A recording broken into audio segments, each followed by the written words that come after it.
Bob Johnson with PK&W Model Works coming at you with another video. Thank you for watching. I just finished mowing the lawn here at the shop, and so I thought it was a good time to talk about. Just going to open up this Pepsi here. I need to hydrate.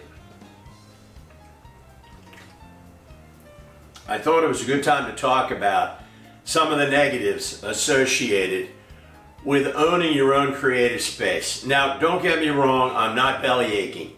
Having my own creative space, and for my wife as well, our own creative space, it's fantastic. It's fabulous to have 2,000 square feet dedicated to doing what we want to do creative-wise, not only making YouTube videos, but making models, making a layout, growing her plants. She has a grow room. I mean, it's just incredible. I won't say I don't deserve it because I worked for a long time as a corporate lawyer and I really didn't like it very much. Like the people, like the businesses, but the day-to-day was pretty draining and not always pleasant. And so I feel like I deserve this. But I'm still lucky to have it. But there are some things about having your own standalone space outside your house that I didn't think about. So before you embark on that kind of a thing, getting your own creative space, I just thought I'd put a few things on the table for you to think about.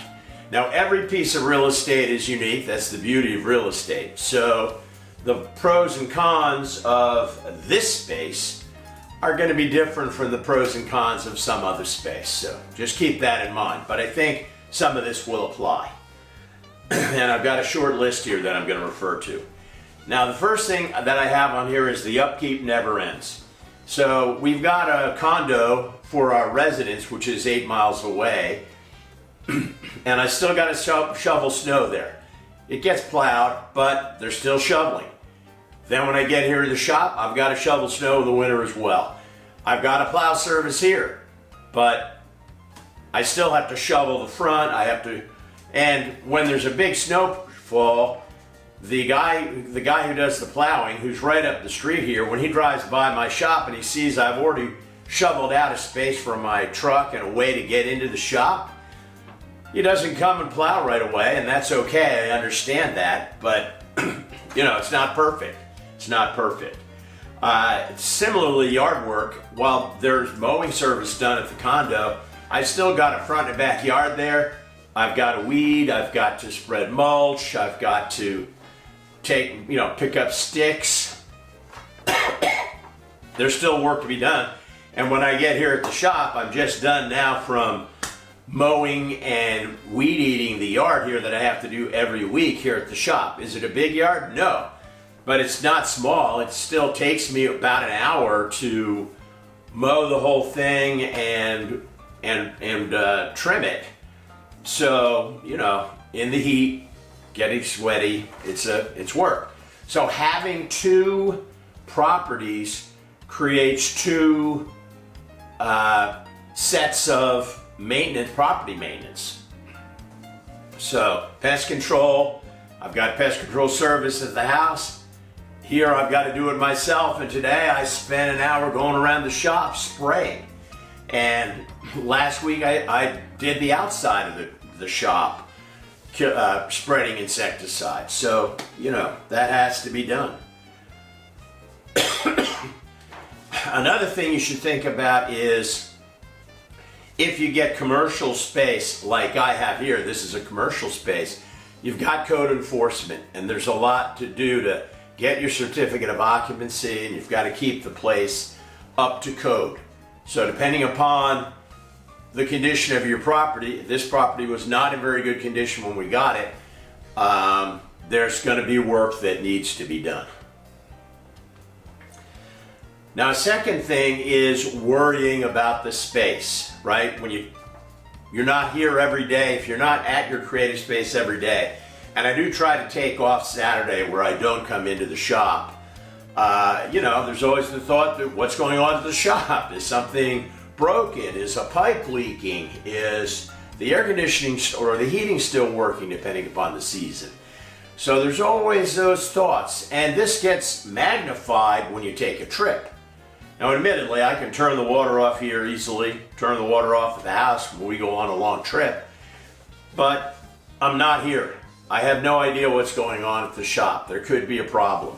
Never had any issues, have good neighbors. I know they're keeping an eye on the place. I've got an alarm system here at the shop.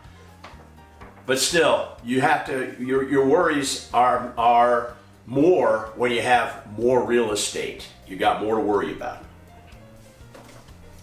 I should mention that you can get some remote access. So here I have an alarm system, and I can actually take a picture from the main panel of the alarm, and I can see a good portion of the shop. I can see what's going on. You know, I'll know whether or not the grow room lights have come on, for example, or whether or not they've gone off at night, and I can see in the space. So there was something that, and that could be, I could have more of that. If I had my air conditioning system with a more sophisticated thermostat, then I could probably monitor temperatures in here a little bit more as well. So that's something to consider if you get yourself a standalone shop. Now, the third thing to think about is expenses. You're going to have duplicate expenses. So for example, we have internet service here at the shop, of course, and internet service at home. We're paying twice for that. We're paying twice for electricity, water, gas. Everything is duplicated. You know, we have like a 2,500 square foot home, and we have a 2,000 square foot commercial space, so we have 4,500 square feet to heat and cool. That adds up. Those expenses add up. Now, of course, if you're financing property, don't forget that you're going to be paying a mortgage, and that if you have the space in a commercial under an LLC or something, so that you can depreciate it and maybe you can write off the expenses associated with the property, a mortgage payment is not tax deductible unless it's for a residence. So your mortgage payment is not going to be tax deductible, so know that up front. We don't have a mortgage payment here, but we still have property taxes every year, and in Pennsylvania that is no laughing matter. So we have about $10,000 in property taxes to pay every year on this commercial space. So, you know, these things can add up. But of course, it is an investment. It's appreciating, hopefully. When this is sold after I passed on or decide it's too much for me, it will certainly be worth more. I've been doing a lot of work on it. But of course, that work has its pluses and its minuses, and that is the fourth and last thing I want to say that you might not have thought about. Your space can drain your creative energy and resources. If you get a space that's in really good condition and you're not having to repair or make significant renovation improvements, you don't need to change it in order to suit your needs as a creator, awesome. But I've had to make a lot of changes. The room I'm in now, if you've been following my channel, you know, was a cooler lined with 6 inches of pink insulation foam. It had a evaporative cooler hanging from the ceiling. It had a this window behind me I put in was actually a 12-inch square ventilation fan. There was black mold against this wall. I had to do a ton of work to change this room to make it more usable for me. And that was a great experience. I learned a lot. I'm very happy with the result. But that was time, energy, and money that I did not put into building a layout or making models. And so you have to keep that in mind. You're going to have limits. I'm retired at the moment, but I have physical limits that are getting more limiting, and I have financial limits. You know, I can't do everything here at this space as fast as I want and do everything on my hobbies that I want to do because I'm working on the space. So, you know, that's a negative as well, you know, and it drains my creative ideas, right? I had to think about how to finish off this space, what the color scheme, how am I going to hang lights, what those are going to be like. I have to do the bathroom and kitchen area next. It's going to be the same thing. Going to be figuring out how to do the plumbing and picking colors and flooring and painting and rewiring and, you know, rerunning the HVAC in there. So it's going to be a lot of work. And that's going to take a lot of my mental energy as well as my physical energy. So, you know. There's some negatives. Do these negatives outweigh the positives of having your own space? Heck no.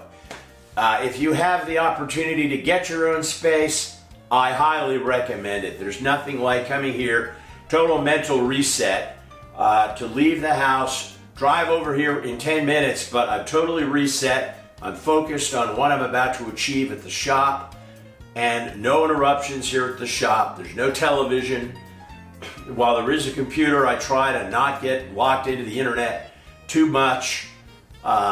So, you know, they're all positive, and I have so much space for all my stuff. I'm really getting to enjoy some of the things in my stash that I would not have been able to enjoy if it was all stacked up chock-a-block in a small space in my house. So, lots of positives. Just keep in mind those few things that I mentioned. Until next time, thank you very much for watching. Don't forget to subscribe if you want to see more. I am getting ready to get my layout under construction. I've got 8 55-gallon drums outside the shop right now. I'm going out to wash them off and get them ready to bring them into the space and start preparing them to support the layout. So big things are coming on the layout, so please subscribe in order to stay up to date on all that. But whatever you do, keep on working on your own projects, keep on modeling. Until next time, Bob Johnson with PK&W Model Works signing off. Take care.